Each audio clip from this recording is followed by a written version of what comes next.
আপনার বাড়িতে অপশক্তির প্রভাব আছে বুঝবেন কিভাবে? ঘরকে সুরক্ষিত রাখবেন কিভাবে?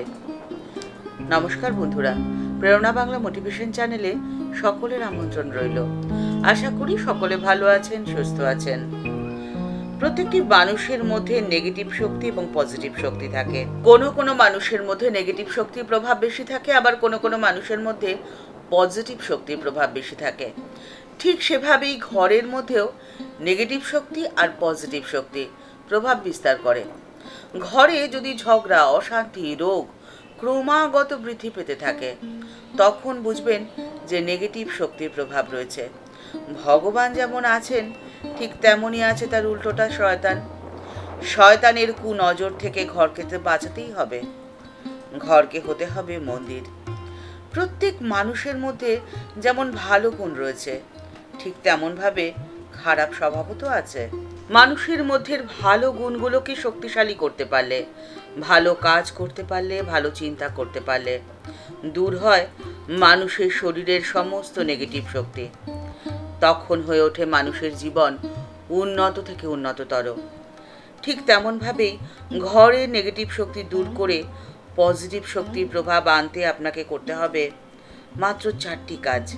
প্রথম যে কাজটি আপনাকে করতেই হবে সেটি হলো আপনার ঘরটিকে পরিষ্কার পরিচ্ছন্ন রাখতে হবে সব সময়।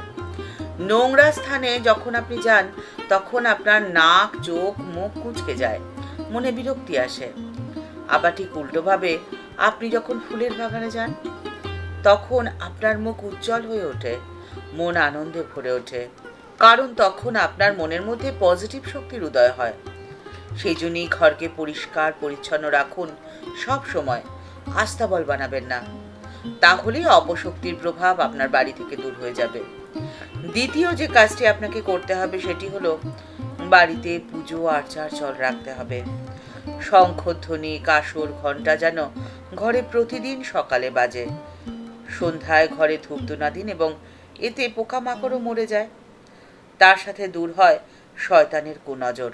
তৃতীয় যে কাজটি আপনাকে করতে হবে সেটি হলো ঘরে ঝগড়া, অযথা কলহ এসব বন্ধ করতে হবে। ঝগড়া ঝাঁটি কলহ যেখানে বেশি, সেখানে তো মা লক্ষ্মী থাকেন না, অপশক্তি প্রবেশ করে যায়। আমিত্বের অহংকার যেখানে বেশি, যেখানে গুরুজনদেরকে মানা হয় না, গুরুজনদের কথাকে অবহেলা করা হয়, সেখানে তো শয়তানের প্রবেশ ঘটবেই। ঘরকে মন্দির বানানোর প্রধান পদক্ষেপই হলো ধর্মকে মেনে চলা। আর ধর্ম কিন্তু কোনো মন্দিরে নেই, কোনো মসজিদে নেই, কোনো গির্জাতে নেই। ধর্ম রয়েছে মানুষের আচরণে। সেই আচরণকে যদি নিয়ন্ত্রিত করতে না পারা যায়, তাহলে মন্দির, মসজিদ বৃথায় আচার অনুষ্ঠান করে কোনো লাভ হবে না। অপশক্তি তাড়ানোর জন্য কোনো মন্ত্রতন্ত্রের কোনো প্রয়োজন নেই। নিজের মনকে সম্পূর্ণভাবে ইষ্টপদে সমর্পণ করে দিতে হয়। শ্রীমা সারদা দেবী একবার রোগ সারানোর একটি মন্ত্র পেয়েছিলেন।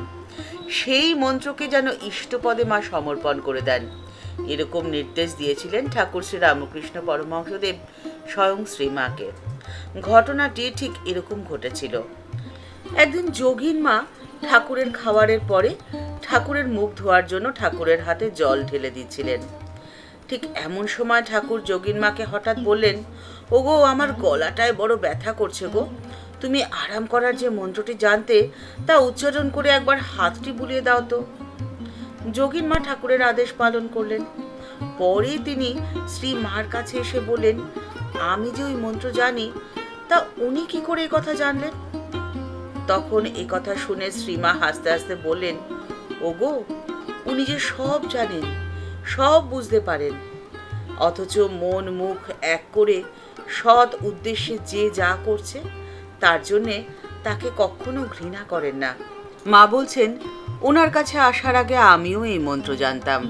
ওনাকে এই কথা বলায় উনি বললেন, মন্ত্রতন্ত্রের তো কোনো প্রয়োজন নেই, তুমি যা জানো সব কিছু ইষ্টের চরণে সমর্পণ করে দাও। তাই সংসারে মা লক্ষ্মীকে বেঁধে রাখতে গেলে চাই সমর্পণ। বড়দের প্রতি ছোটদের সমর্পণ, আবার ছোটদের প্রতি বড়দের বিশ্বাস আর ভালোবাসা। এই বন্ধন না থাকলে কিন্তু সংসারে লক্ষ্মীশ্রী থাকবে না। তাই সংসারকে সুন্দর করতে হলে এবং অপশক্তির হাত থেকে সংসারকে বাঁচাতে হলে এই বন্ধনের ভীষণভাবে প্রয়োজন। এই বন্ধনই পারে কুনজর থেকে সংসারকে এবং সংসারের প্রত্যেকটি মানুষকে রক্ষা করতে। চতুর্থ, আপনাকে যে কাজটি করতে হবে সেটি হলো অলসতাকে দূর করতে হবে। কর্মই তো ধর্ম। যেখানে ধর্ম সেখানে অপশক্তির প্রভাব কখনোই থাকতে পারে না। সকাল সকাল ঘুম থেকে ওঠা, নিজেকে কর্মে নিয়োজিত করা এবং শুধুমাত্র জীবিকা অর্জনের জন্যই কাজ করা নয়, নানান রকম সামাজিক কাজেও যুক্ত হতে হবে। সেবামূলক কাজে যুক্ত হলে আপনার মন এবং শরীর দুটোই ভালো থাকবে, আর এর মাধ্যমে আপনার মধ্যে ঐশ্বরিক শক্তির উদয় হবে আর ম্লান হয়ে যাবে সমস্ত অপশক্তির প্রভাব। অপশক্তির প্রভাবে আপনার সংসার, আপনার আপনজনেরা এবং আপনার জীবন যেন তছনছ হয়ে না যায়, তার জন্য আপনাকে যে কাজটি করতে হবে সেটি হলো দিব্য সম্পর্ক স্থাপন করতে হবে। প্রকৃতপক্ষে এই দিব্য সম্পর্কই হলো নিত্যকালের সত্যি সম্পর্ক, অত্যাজ্য এবং অচ্ছেদ্য।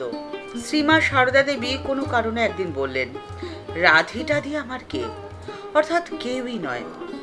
তাতে আশুবাবু মাকে জিজ্ঞাসা করলেন, তবে আপনার আপনজনকে?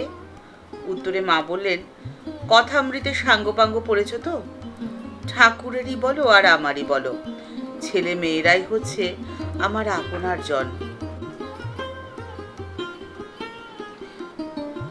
কথাটা আশুবাবু ঠিক বুঝতে না পারায় মা তার বক্ষস্থল দেখিয়ে জিজ্ঞাসা করলেন, ওখানে কি? আশুবাবু উত্তরে বললেন, কেন আপনি মা? তখন মা তার নিজের বুকে দেখিয়ে বললেন, এখানেও যে তোমরা। এতে মায়া নেই, এই বড় টান। এই টানে বারবার আসতে হয়, যেতে হয়। তারপরে মা আবার বললেন, দেখতে পাবে জগতে আর কেউ তোমার আপনার নয়। তখন ঠিক ঠিক বুঝবে এই যে কি টান। মা এবং সন্তানের সম্পর্ক এই যে বড় পবিত্র, এর মধ্যে নেই কোনো ছলনা, নেই কোনো কপটতা। আর এই শক্তি হলো সেই রক্ষা কবচ, যা সমস্ত বিপদ আপদ থেকে আপনাকে, আপনার আপনজনকে, আপনার ঘর পরিবারকে রক্ষা করে চলেছে। কোনো কুনজর আপনার সংসারে পড়তে দেবে না, আপনি যদি সত্যিকারের এই সম্পর্ক তৈরি করতে পারেন। তাই নিত্যদিনের সামান্য প্রয়াসে এই মহাশক্তির ছত্রছায়া আপনি নিজেকে রাখুন, তাহলে দেখবেন কোনো অপশক্তি আপনার ধারে কাছেও ঘেঁষতে পারবে না। আপনার জীবনকে রক্ষা করার দায়িত্ব যে তখন সেই শক্তির। ঠাকুরমা ও স্বামীজির চরণে প্রণাম জানিয়ে আজকের পর্ব এই পর্যন্তই। দেখা হচ্ছে পরের পর্বে। আজকের পর্বের উপস্থাপনা ভালো লেগে থাকলে লাইক বাটনটি প্রেস করে দিতে ভুলবেন না, আর আপনার মতামতটি কমেন্টস বক্সের মধ্যে জানালে আমাদের ভালো লাগবে। আপনি যদি এই চ্যানেলে নতুন এসে থাকেন তাহলে চ্যানেলটিকে সাবস্ক্রাইব করে বেল বাটনটি ক্লিক করে দিতে পারেন, তাহলে এই চ্যানেলে ভিডিও আপলোড হওয়ার সাথে সাথেই আপনার কাছে নোটিফিকেশনটি চলে যাবে। সবাই ভালো থাকবেন, সুস্থ থাকবেন। দেখা হচ্ছে পরের পর্বে। নমস্কার।